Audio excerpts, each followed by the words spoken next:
Welcome, everyone. Today, we are continuing our series on how government works. And we believe that when everyday citizens understand how government works, they can make informed decisions and also determine how they can participate, either through voting, advocacy, being on a committee or board, or even running for an office. Today, our guest is Adam Cloud, Treasurer for the City of Hartford.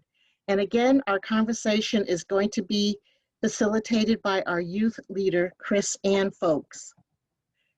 So I'm going to turn the conversation over to Chris Ann. Hi, Mr. Cloud. It's a pleasure to be here and being able to interview you. How are you? Very nice to meet you. I'm fine. How are you? Great. Good, good. I'd like to start off by asking you a little bit about your background and your upbringing. So I'd like to know, where did you grow up? Where did you go to school? And that stuff. Okay, great. So I'm a Hartford boy, born and raised. I grew up in the north end of Hartford on Plainfield Street, just off of Blue Hills Avenue. I went to Noah Webster School. I then went to Kingswood, Oxford for junior high, and then Northwest Catholic. I graduated from Northwest Catholic in 1987. Boy, it's hard to say that now, how long ago that was. I, upon graduation, attended Howard University for undergrad, in which I studied history and political science. And then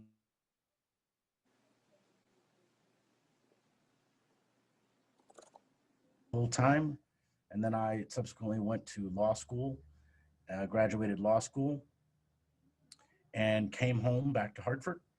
And rather than practice law, I got involved in finance and became an investment banker.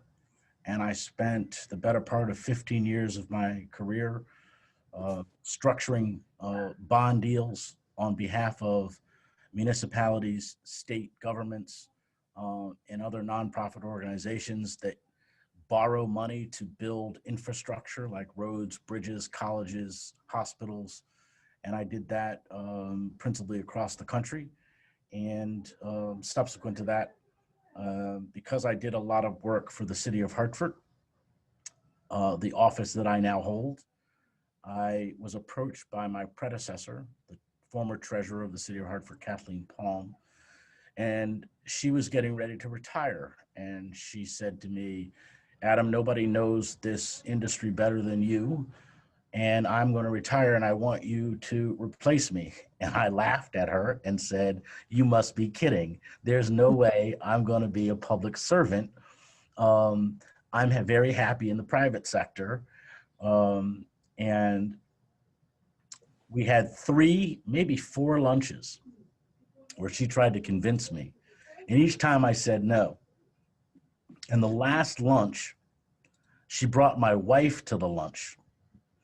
And she tried to convince my wife.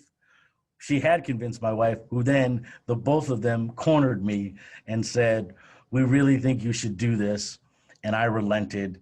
And I ended up being the acting treasurer in early January, February of 2011, and then subsequently ran for the position full-time in November of 2011 and served my first 4-year term. And I've subsequently been reelected twice. So I'm in my 3rd term, which makes it 10 full years of serving as the treasurer of the city of Hartford. And in fact, I am currently the longest serving public servant currently in the city of Hartford as a result of that. Okay. Well, first of all, thank you. And second of all, I'm just very honored to be speaking with a former Howard student. So yeah, I'm grateful for that. HU all the way, baby. HU all the way. Yeah, that's cool. That's very cool. Well, so let me talk, if you don't mind, let me talk a little bit about that, because I think it's something critical. You know, first of all, you can imagine us Howard alumni are quite pleased with the selection and now election of Kamala Harris. I came to Howard in 1987. She graduated in 1987. And I didn't know her. I did meet her back in 2011 when she was the Attorney General. But I can't tell you how happy we are as Howard Bison that the first African-American vice president, first woman of color, first woman of South Asian descent are all from the great Howard University, the Mecca. And it makes us proud because with a little bit of pride, of course it would be a Howard graduate that would end up becoming the first vice president because we think that Howard produces a complete individual. And I'm so excited right now that at our historically Black colleges and universities, there is an increase or uptick in the interest from African-American young people to attend HBCUs. Because from my experience, when I went there, when I was going through high school, my college guidance counselor didn't even know what Howard was, right? I was fortunate because both of my parents went to Howard, met there, and ended up, my twin brother and I went there. My little sister went there. So my entire family is Howard. My sister-in-law went there. My point to you is that, you know, Howard was unique then, and it has been since its founding in 1867. But the fact that young people of color can find themselves, express themselves, and surround themselves around people of excellence and in the pursuit of excellence is what Howard and what Hampton and Spelman and Morehouse is all about. And today in this world that divides us, I think it's so important that young people first get an opportunity to ground themselves. And Howard can help do that, especially if you come from a community that, you know, you may be one of a few people of color in a majority institution. If you can, you know, find yourself and ground yourself at a historically Black college, you know, if you want to end up going to law school at Yale or Harvard or UCLA, that's great. But I think young Black people today need to, and people of color, need to find that connection of themselves before they brave out into the big bad world. But at the end of the day, and I will then say the last thing I'll say on historical Black colleges, the relationships that you make there are the most lasting and substantive you will ever have because the people you're surrounding yourself with are like you. They have the same goals, the same aspirations, and those relationships become relationships that you will cherish for the rest of your life. Okay, thank you. That was very inspirational. Yeah. I'd like to ask, let's say I wanted to become a treasurer. How would I go about doing that? So interestingly, because the office of the treasurer is an elected position, anyone from the public can decide to run. And if the people support you, you can be elected, just like the mayor or a council person. The difference, I would say, is that, you know, there are three legs of government in Hartford. And I'll talk about Hartford first. There are three legs of the stool of government, right? There's a mayor who's responsible for the administration of government. There's the council that creates the legislative arm of government, the policies, the procedures around law and how things happen legislatively. And then there's the treasurer's office, which is under the charter, which is the governing rule of the city of Hartford, that says that the treasurer, he or she, is the custodian of all city assets. What that means is I'm the custodian of our funds. I am the distributor of all payments that go out of the city of Hartford. I am the investor of all of our cash. I am the issuer of our debt, and I am the investor of the retirement plans for all employees and retirees of the city of Hartford. We can talk a little bit more about that later, but functionally in Hartford, Hartford is the only town or city in the state that has an elected treasurer. All the other treasurers are appointed and report to the mayor. I don't report to the mayor or to the council. I report to the people of the city of Hartford. And the reason for that was back in the late 40s, early 50s, 1950s, the city of Hartford, which is an insurance capital of the world, the business community came around and said they wanted to have an independent treasurer who could be a voice of fiscal discipline and reason that wasn't involved in the day-to-day operations or in the politics necessarily, i.e. the governance, but somebody that was in charge of making sure that there was fiscal order in the city. And so that's why it became an independent office. And it has served well because I'm only the fifth treasurer in the history of the city. And most of the treasurers have been around for a long time. I think the average service is 14 or 17 years. And so we tend to stick around. We stick around because many of us bring a certain level of skill set to this job. You can't walk into this position and know nothing about Wall Street. You know, I spend about 95% of my time focused on making investment decisions on behalf of the 5,000 employees and retirees who either are getting a retirement check or expect to get one in the future. And so there's about $1.2 billion, $200 million that I invest every day to make sure that those people get their check.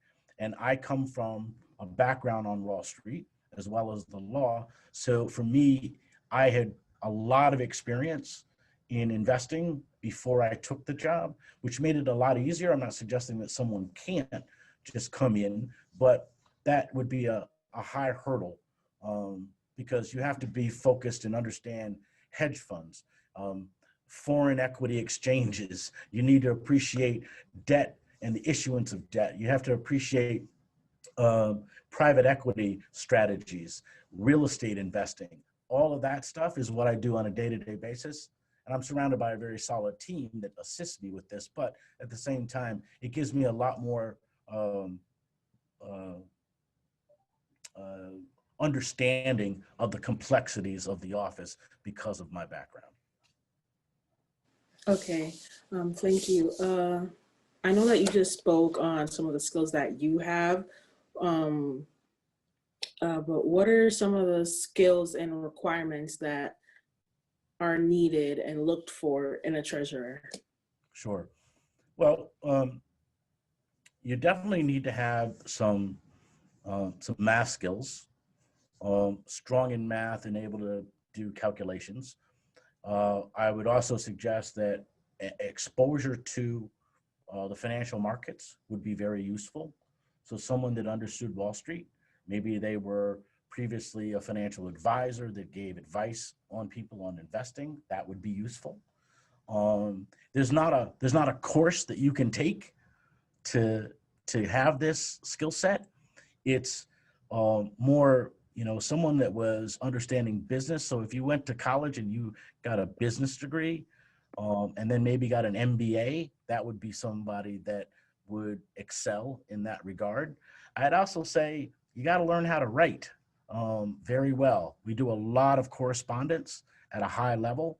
The second skill set, as I just throw it out there, is while I have lawyers that work for me, having a law degree would be very useful in this job because we review contracts and legal documents every day.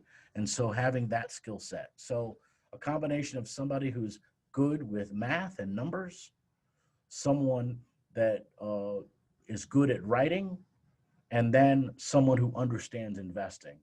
And if you were looking for job opportunities to pursue or careers, that would be either lawyer, MBA, i.e. financial services analyst or a researcher on Wall Street for a JP Morgan or something like that. And then lastly, someone who has facility with communicating and writing. What are all the roles and responsibilities that you have as the treasurer of Hartford? Not sure we have enough time for that response. Mm. So let me say it this way. My primary job is to put out fires. What do I mean by that? I mean that in city government, there's always something going on.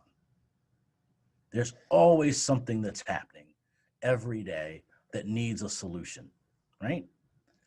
So that might mean if a vendor provided a service to the city of Hartford, painted a school and needed to get paid, and somehow they submitted their paperwork in September and they expected that check to come on the 15th of September, and it's now October 12th and they haven't gotten their check. They're very worried about it. Why? Because they need to pay their people. So there's bureaucracy in government. And so at times you'll find the paperwork got misplaced or it didn't get submitted into the computer system, our operating system. Solving that problem for that vendor is something that we do in combination with the finance department. But what I mean is, if that person calls and says, "Where's my check?" we have to find that check. We have to make sure it goes out in a timely fashion. And sometimes it's everything from allowing them, rather than mail it, to come pick it up here in the office. That's one scenario. In other scenarios, when someone is getting ready to retire from their work at the city, we guide them on and provide a calculation, an estimate of what their retirement benefit will be. I spend time focused on making sure that we are in accordance with all the IRS guidelines for our debt issuance. I'm responsible for payroll. I'm responsible, in terms of getting the payroll done. My signature's on everybody's paycheck. I'm responsible for daily liquidity of the budget. And what does that mean? We have a budget of $600 million. It doesn't get spent on day one. So I have to invest those dollars and make decisions about which bank to invest them in, depending on how much yield they provide. And so I may give some money to bank A because it's giving me 50 basis points or 0.5%. But there might be the following week a bank that gives me 1% and the transfer of those assets. We deal with problems related to making sure that we reconcile the books of the city of Hartford on a monthly basis. And then I interview managers who manage our assets in the pension fund almost multiple times a week. I oversee the defined contribution plan, so that makes sure that we put out literature and educational pieces on my website to ensure that people are getting sound investment advice. So anyway, that's just a few of the things, but I could literally talk all day about what we do on a day-to-day basis. Earlier, you mentioned that you do have a large you do have a lot of say on the budget and investments. So my question is, what are your top factors? What are your top factors that you consider when you're deciding what to invest in?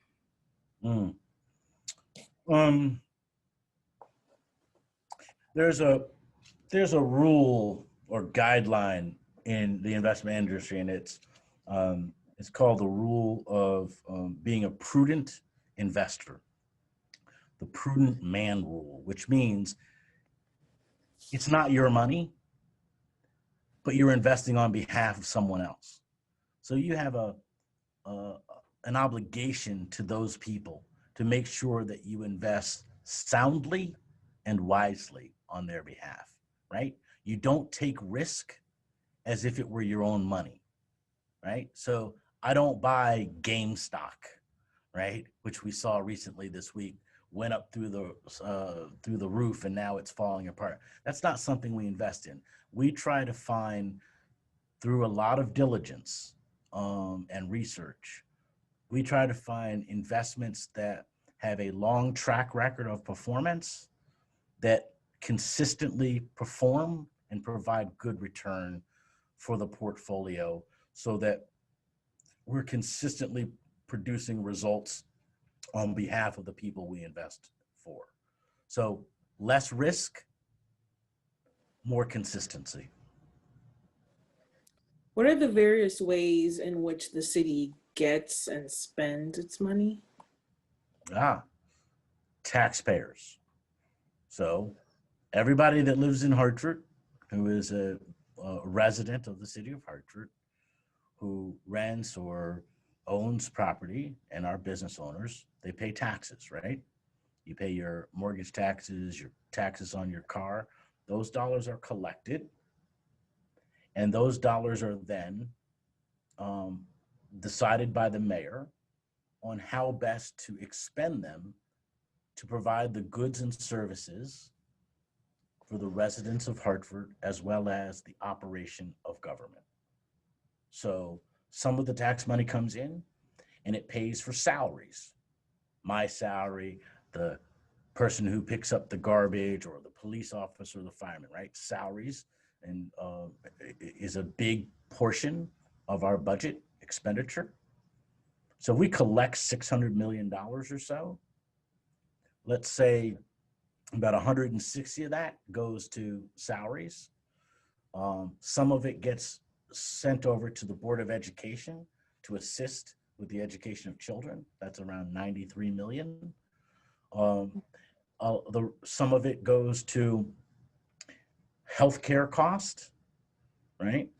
For both current employees and post or past employees. And then it helps do things like make sure we have a Department of Public Works to do the snow removal, to cut the grass on parks, to make sure that we can provide some of the services through the health department, right? The community may need. The dollars are allocated, again, through a budget process. The mayor submits a budget to the council. The council reviews that budget. You ever heard the word line by line? So they literally are looking at each element of it to say, is this appropriate? And they debate and discuss that. And if they have changes to what the mayor recommended, they will give him those changes. They normally discuss that and debate that together. But ultimately, when they vote in favor of the budget, it gives the mayor the authority to spend that approved budgetary amount of dollars. And that's done every year. And the budget size depends on the revenue we collect.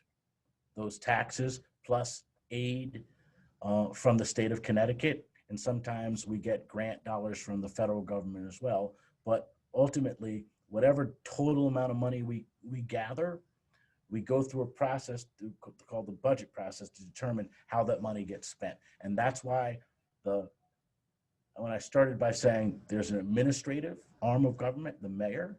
So administratively, he creates the budget. But from a policy perspective, the legislative process, the council decides whether they agree with those expenditures. And once they approve those expenditures, the mayor is authorized to expend them. Make sense?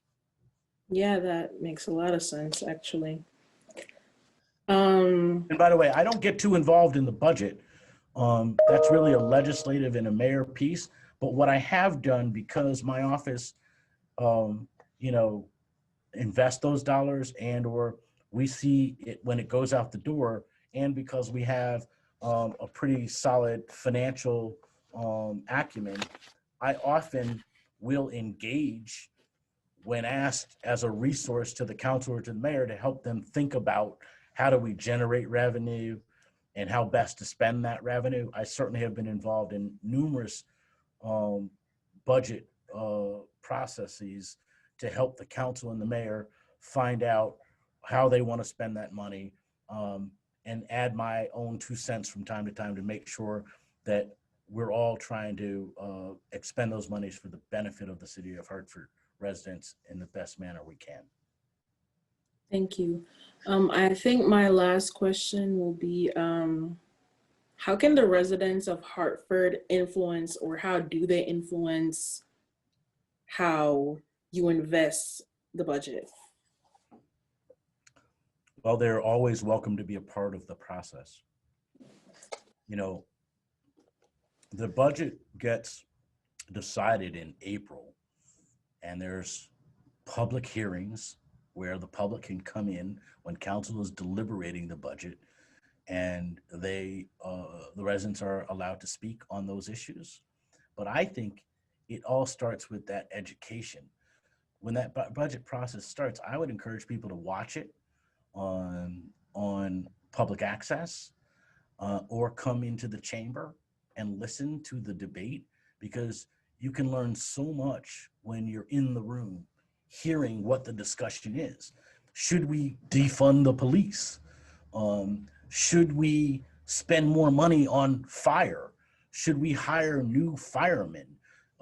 Should we buy body cameras for the police officers? Those are the conversations that happen during the budget season.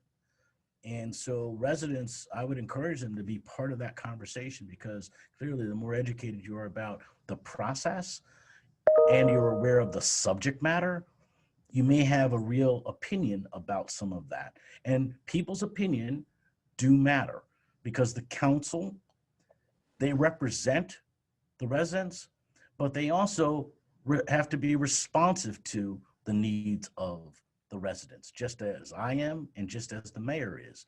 And as a result of that, when there's a collection of voices that are opposed or for something, it influences the council's decision. Last question. How can the residents of Hartford contact you? So I have a website, which is hartfordtreasurer.gov, and on there is all of my contact information. My email is adam.cloud@hartford.gov.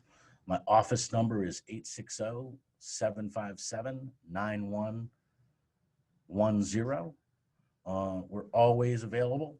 I'm always around. I mean, COVID's been difficult. I'm not taking any personal meetings. I'm doing everything by Zoom. But if someone calls me, you will absolutely get a response from me. I work for the people of Hartford, not the other way around. So I'm always responsive, and I feel an obligation. As I've said at the beginning, listen, I'm a Hartford boy, born and raised. And although I went off and got an education and did some things in my prior life, the decision I made was that I needed to give back to the community that I'm from. And I did that through my public service. I feel committed to that. It's why I keep doing it, because I think there needs to be, Hartford folks that are fully engaged in the future and the governance of this city. And so one of the things that I've always decided was, if I'm not going to be part of the solution, then I'm part of the problem, right? So I'm trying to be part of the solution. And by doing that, I feel a deep obligation. I'm a 4th generation Hartford boy. So my family's been here around a long time. And I felt if I didn't give back, then I couldn't complain about the problems. So instead, I'm trying to fix the problems. And I certainly understand the complaints and the concerns, but at least I wanted to roll up my sleeves and give it my best to make sure that I can, do whatever I can to make Hartford a better place. Thank you. My pleasure. It was very informative. So my pleasure. I really enjoyed it. Thank you, Mr. Cloud, and thank you, Chris Ann. Really appreciate it. Absolutely. All the best.